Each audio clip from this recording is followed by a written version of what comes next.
Ciao amici, bentrovati. Teman-teman, sudah lama sekali kalian tidak lihat saya di layar kalian ya. Karena udah hampir berbulan-bulan saya tidak buat konten bahasa Itali. Tapi kali ini kita mau bahas tentang perubahan kata kerja dalam bahasa Itali. Jadi kebetulan kemarin ada pertanyaan dari seorang amico atau sahabat kita di sini. Pertanyaannya ada di sini. Jadi bagaimana dengan perubahan kata kerja. Jadi perubahan kata kerja dalam bahasa Italia itu tergantung bentuk. Ada bentuk are, ire dan ere, dan juga kapan terjadinya.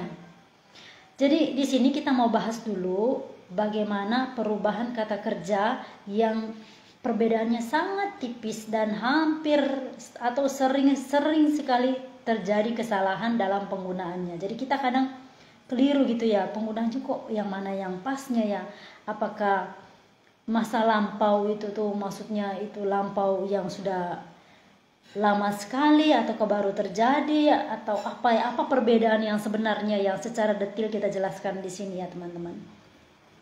Jadi kata kerja, misalnya kita bicara tentang kata kerja preparare atau menyiapkan ya. Preparare, dia adalah kelompok berakhiran are. Jadi kalau bentuk presente atau bentuk untuk kejadian yang terjadi saat ini, dia akan berubah menjadi preparo. Jadi saya menyiapkan.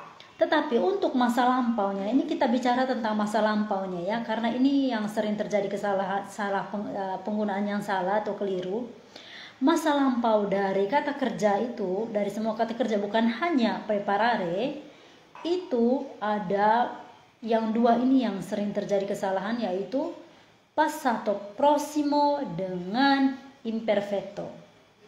Jadi teman-teman, imperfetto itu apa dengan passato prossimo? Sebenarnya kedua jenis atau kedua bentuk kata kerja ini atau kedua modi verbali atau tata cara penggunaan bahasa Italia ini sama-sama menunjukkan kejadian yang terjadi di masa lampau. Tapi apa yang membuat mereka berbeda?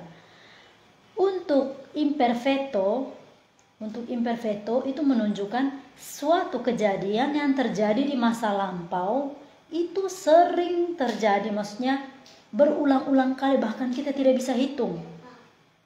Ya, kita tidak bisa hitung udah berapa kali saya ke Italia misalnya, saking seringnya sampai tidak bisa hitung. Itu yang disebut dengan imperfetto atau imperfect ya tidak pasti. Sementara yang satunya lagi yaitu passato prossimo.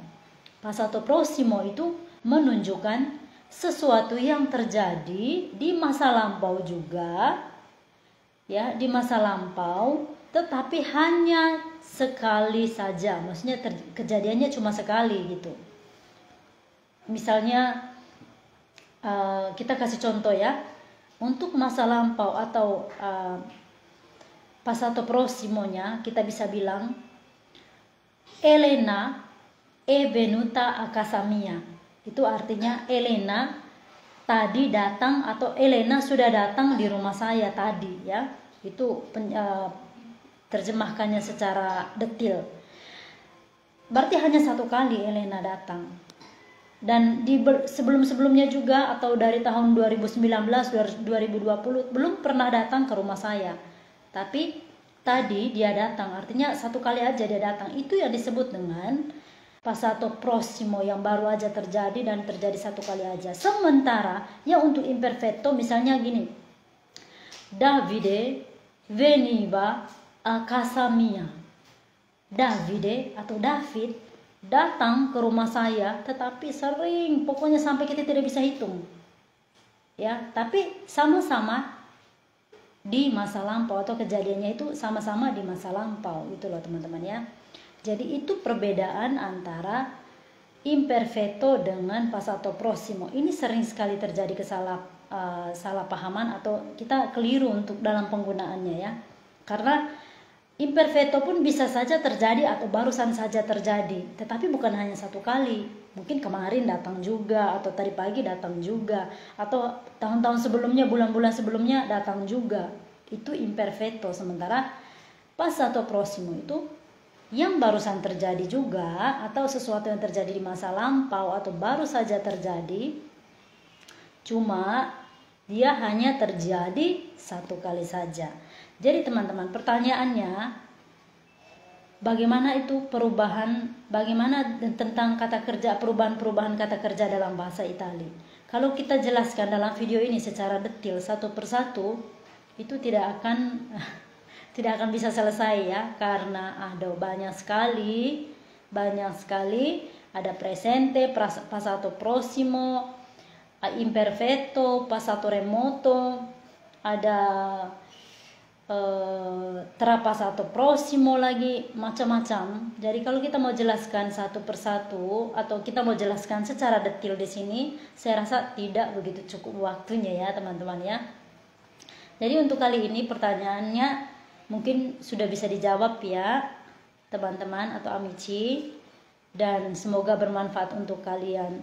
Dan kalau ada pertanyaan lagi silahkan tulis di kolom komentar, karena konten-konten saya akan menjawab setiap pertanyaan yang kalian berikan. Kalau saya bisa langsung respon, saya bisa langsung jawab di kolom komentar, bisa juga.